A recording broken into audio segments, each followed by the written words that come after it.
Grandes civilizações.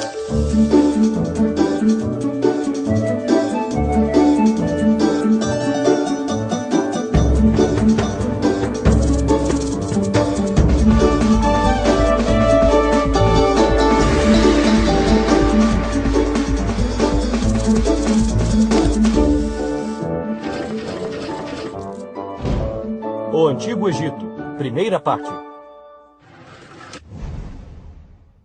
Quando pensamos no Egito, 3 imagens nos vêm à cabeça: as pirâmides, o deserto e o impressionante rio chamado Nilo. Vocês conhecem? Mas primeiro vamos falar desse imenso mar de areia conhecido como o Deserto do Saara. Esse lugar no norte da África não é lá muito atraente para se viver. No entanto, há milhares de anos, ocorreram chuvas abundantes no coração da África. Pouco a pouco, um fluxo de água se formou e gradualmente foi crescendo.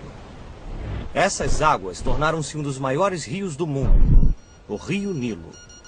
Muitas populações se instalaram às margens desse rio, mas viver perto do Nilo tinha seus altos e baixos. Na estação chuvosa, as águas subiam tanto que todas as terras ao redor ficavam inundadas.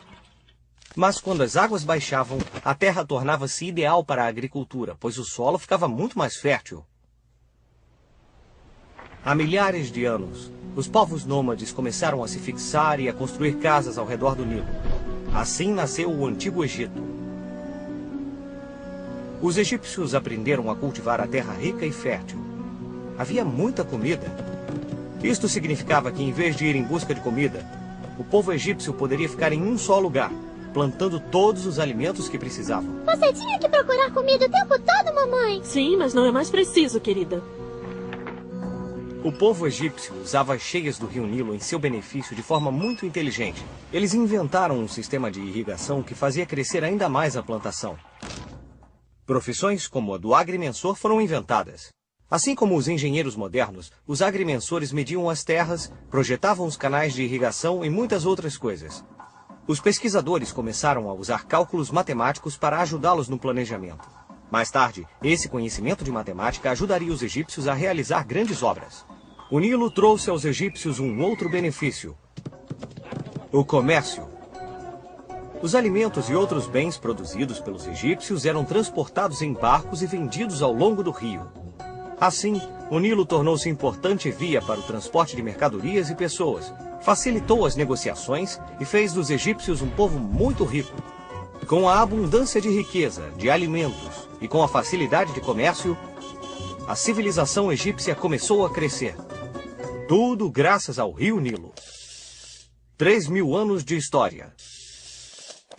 Há mais de 5.000 anos, por volta do ano 3.500 a.C., o desenvolvimento do comércio e da agricultura ajudou algumas aldeias às margens do Nilo a se tornarem muito ricas e poderosas. Assim, outras importantes cidades começaram a crescer ao longo do rio. Quase 3.000 anos antes de Cristo, o rei Menes criou uma capital em Mênfis e unificou os reinos do Alto e do Baixo Egito. O símbolo do Alto Egito era uma coroa branca e do Baixo Egito uma coroa vermelha. Por isso, as coroas dos faraós eram duplas. Esse foi o início de um grande império que duraria milhares e milhares de anos. O Antigo Egito ficava numa localização privilegiada. De um lado, o deserto imenso os protegia dos ataques do sul. E do outro lado, o rio Nilo fornecia alimentos e permitia o comércio e o contato com outras aldeias. Manter a unidade do Egito foi difícil para os governantes, já que havia muitos inimigos que queriam invadir suas terras e roubar as riquezas. Os faraós governaram o Egito por mais de 3.000 anos. Imaginem tudo o que aconteceu desde o início do calendário cristão até agora. E os egípcios governaram ainda mais 1.000 anos. É muito tempo! A pirâmide social. Os egípcios organizaram a vida social como uma grande pirâmide. Diferentes grupos de pessoas tinham importância diferenciada. No topo da pirâmide social ficava o faraó. Os faraós governavam o Egito. Todas as riquezas do império lhes pertenciam e eles eram adorados como deuses. Mas a vida do faraó não era simples. Sua obrigação era manter a ordem, controlar a economia, as leis da natureza, as estações do ano, as cheias do Nilo, o movimento dos planetas. Nossa! Era muito trabalho para uma pessoa só.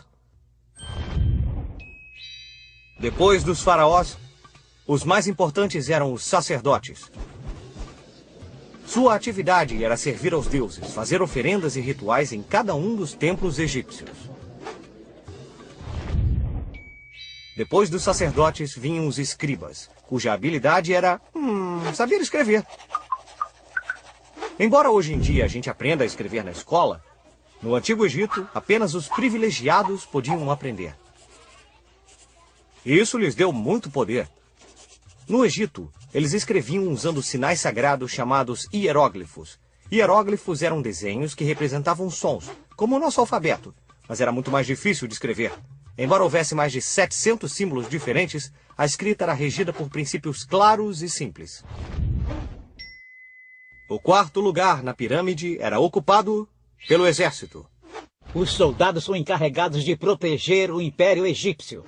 O Egito era tão rico que muitos povos quiseram conquistá-lo e tomar suas riquezas. Depois de tantas batalhas, o exército egípcio aperfeiçoou suas técnicas e se tornou muito poderoso. Agora que nós somos poderosos, nós podemos atacá-los! É uma ótima ideia! E assim, o exército egípcio partiu para a conquista de outros territórios a leste e ao sul. Poderíamos pensar que depois de tantos combates, em tempos pacíficos o exército descansava. Mas no Antigo Egito sempre havia alguma coisa para fazer. Os militares, quando não estavam em combate, dedicavam-se a tarefas como escavar canais de irrigação ou transportar blocos de pedra para a construção de grandes pirâmides. Finalmente, na base da pirâmide estavam os comerciantes e os artesãos. Abaixo deles, os camponeses. E por último, bem lá no fundo mesmo, os escravos, que sustentavam toda a pirâmide social. Obras colossais. Então agora vamos falar das pirâmides, o mais famoso símbolo do Egito Antigo. As pirâmides ainda hoje guardam muitos mistérios e questões sem resposta. Mesmo os engenheiros modernos têm dificuldade para entender como elas foram construídas. Os faraós egípcios acreditavam que construindo monumentos colossais mostrariam sua grandeza ao longo dos tempos. Cada faraó construía monumentos fantásticos para os deuses ou para si mesmos. Pensem no templo de Karnak, por exemplo. Composto de 3 santuários, é um dos mais antigos e maiores complexos religiosos do mundo. Pensem na pirâmide de Quéops, a maior das pirâmides. Demorou mais de 23 anos de trabalho constante para ser construída. As pirâmides eram grandes túmulos construídos para os faraós e eram cheias de objetos valiosos. Isso porque os egípcios pensavam que após a morte encontrariam o deus Osíris, então podiam levar qualquer coisa do mundo material. Assim, muitos faraós decidiram estar bem preparados para esse encontro. Levavam sempre muitos tesouros com eles, porque quanto mais oferecessem a Osíris, mais receberiam na vida após a morte. Vamos usar nossa bússola do tempo para ver o que estava acontecendo nos outros lugares do mundo nessa mesma época. O que estava acontecendo em outras partes do mundo enquanto os egípcios construíam as pirâmides? No Vale do Indo, a quase 4.000 quilômetros do Egito, 2 grandes civilizações, nomeadas Harappa e Mohenjo-Daro, dominavam a maior área de todas as civilizações na época. Mais de 1 milhão de quilômetros quadrados.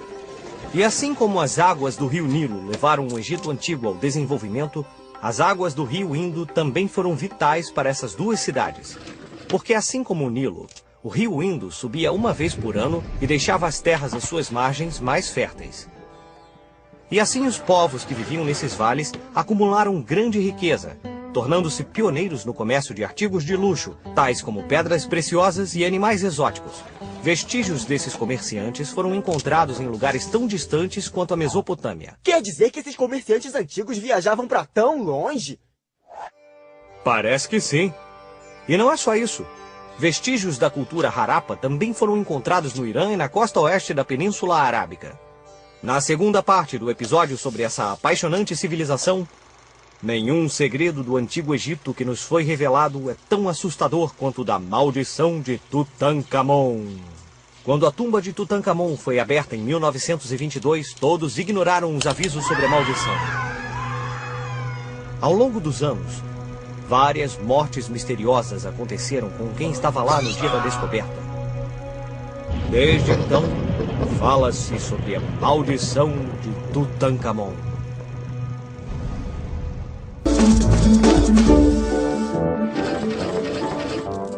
O Antigo Egito, segunda parte. A arte do Egito Antigo tem características muito particulares, diferentes de qualquer outra cultura no mundo. Os antigos egípcios produziram trabalhos que são estimados até hoje. Esses artistas possuíam um modo particular de representar a vida. Não era a beleza que importava, mas a perfeição do detalhe. Crie seu próprio egípcio. A arte egípcia é conhecida por sempre ter os personagens desenhados em pé e de lado. Os antigos egípcios tinham regras específicas para a representação de diferentes partes do corpo. Por exemplo, as cabeças humanas podem ser facilmente observadas e reproduzidas de perfil. Então os egípcios sempre as pintavam dessa maneira. Ou dessa. Mas os olhos estavam bem representados, como se o personagem estivesse de frente olhando para nós. Digamos que os olhos olhavam para frente e uma cabeça ficava de lado. Um outro exemplo era o busto e os ombros, que eram reproduzidos muito melhor de frente. Já os braços e as pernas, para dar sensação de movimento, eram melhor representados de lado. Essa forma de representar as figuras humanas através de diferentes ângulos dava-lhes uma aparência achatada e retorcida, como se tivessem sido atropeladas. Finalmente, vamos dar uma olhada no faraó. Não, ele não mede 30 metros. Quanto mais importante era uma pessoa na sociedade egípcia, maior era representada pela arte. Então, por isso, o faraó era maior. A ciência. Os antigos egípcios foram grandes astrônomos e cientistas. Na verdade, eles criaram um calendário de 365 dias e cada dia dividido em 24 horas. Esse é o mesmo calendário que utilizamos hoje para saber em que dia da semana estamos, ou para ver quando começam as férias. Dentre todos os cientistas do Império Egípcio, um ganhou destaque e é conhecido ainda hoje: Imhotep, o Sábio. Imhotep foi fundador da medicina egípcia, bem como o sacerdote supremo e vizir do faraó Djoser-Netcheriket, para quem desenhou a primeira pirâmide. Assim, tornou-se o primeiro arquiteto da história. No Egito, os médicos eram muito queridos e respeitados. Eles usavam uma forma inicial de papel, chamado papiro, para escrever anotações médicas e diagramas. Essas anotações, reunidas como um livro, foram transmitidas de geração a geração. Algumas existem até hoje. Graças a esses papiros, sabemos que os egípcios já tinham médicos especialistas que tratavam da pele, dos ossos, dos dentes e do coração, assim como nós temos hoje. Os antigos egípcios também conheciam muito bem o corpo humano e utilizavam centenas de fórmulas para fabricar medicamentos para tratar de qualquer tipo de doença. Para os pacientes muito doentes, os egípcios tinham muitos instrumentos para realizar cirurgias. Os médicos egípcios cuidavam dos doentes, mas também cuidavam dos mortos. Afinal, inventaram as mumificações, muito importantes na cultura egípcia. Diversos estudos sobre o Egito Antigo ainda são realizados com essas múmias. A egiptologia. Soldados, séculos de história nos contemplam. Foi o que Napoleão disse às tropas aos pés das pirâmides. Isso aconteceu quando esse grande militar desembarcou no Egito em 1798. Ele não estava interessado somente na localização estratégica do Egito, mas também nos tesouros que ali se escondiam. Por isso, além de soldados e armas, Napoleão também trouxe da França alguns cientistas para estudar o Antigo Egito. Esse estudo foi nomeado Egiptologia. Essa nova ciência deu seu primeiro passo importante quando um oficial francês chamado Bouchard encontrou uma pedra escura esculpida, chamada mais tarde de Pedra de Roseta. Essa pedra continha sinais cravados que compunham um texto escrito em 3 línguas: grego, demótico e hieróglifo. Essa pedra era a chave para desvendar muitos dos mistérios do Antigo Egito.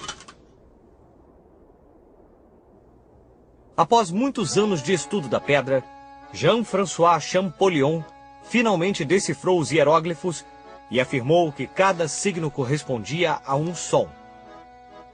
Assim, hieróglifos egípcios puderam ser traduzidos pela primeira vez.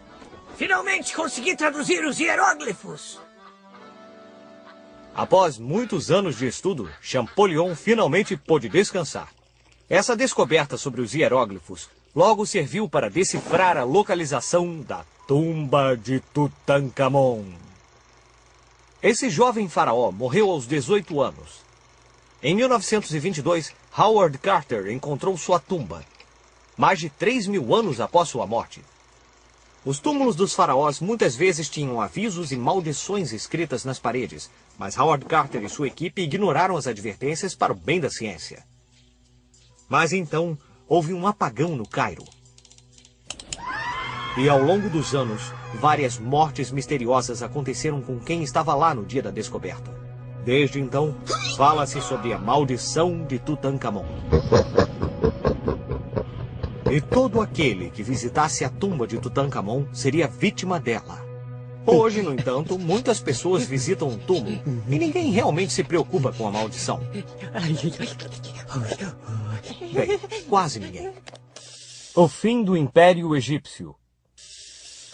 Assim como diz o ditado, juntos venceremos, divididos cairemos, com o passar dos séculos, o poder dos faraós egípcios começou a diminuir por conta de várias disputas internas. Como resultado, os egípcios foram sendo dominados por poderosos impérios vizinhos. Primeiro pelos persas, depois pelos macedônios e em seguida pelos romanos. Cleópatra foi a última faraó do Egito Antigo. Dizem que nenhum homem poderia resistir à sua beleza extraordinária, que se tornou lendária. Marco Antônio era um poderoso general romano que ficou fascinado por Cleópatra. Ela acreditava que o amor deles traria de volta o esplendor do Egito. Marco Antônio e Cleópatra estavam em guerra contra o imperador romano Otaviano. Mas Marco Antônio e Cleópatra perderam a batalha, deixando o que restava do Egito nas mãos de Otaviano e do Império Romano. Apesar dos milhares de anos que se passaram, a influência da civilização egípcia ainda permanece viva entre nós e seus monumentos colossais nos fazem lembrar de sua grandeza e majestade. Vamos usar nossa bússola do tempo para ver o que estava acontecendo nos outros lugares do mundo nessa mesma época. O que estava acontecendo no Oriente Médio enquanto Marco Antônio e Cleópatra perderam a batalha contra Otaviano? Essa batalha aconteceu no ano 29 antes do nascimento de Cristo. Naquele momento, os romanos não somente dominavam o Egito, como também oprimiam muitos outros povos que viviam ao longo do mar Mediterrâneo. Por exemplo, um dos reis que serviam aos romanos era Herodes, o grande soberano da Judéia. Herodes não era muito popular entre os judeus porque era cruel e impiedoso e vivia aterrorizado em pensar que alguém poderia roubar-lhe o poder. Nem sequer confiava em seus parentes mais próximos.